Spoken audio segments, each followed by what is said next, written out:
माझं Solapur news channel.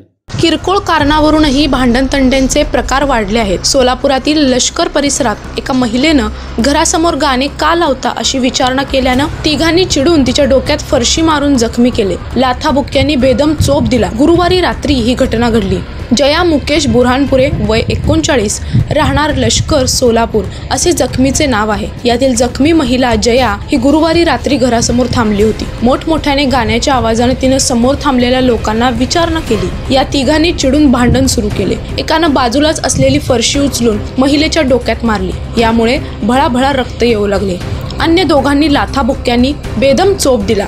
जखमी महिलेला तिचा दीर रमेश बुरहानपुरे याने उपचारासाठी येथील शासकीय रुग्णालयात दाखल केले असून तिच्यावर उपचार सुरू आहेत। ती शुद्धीवर असल्याचे डॉक्टरांनी सांगितले।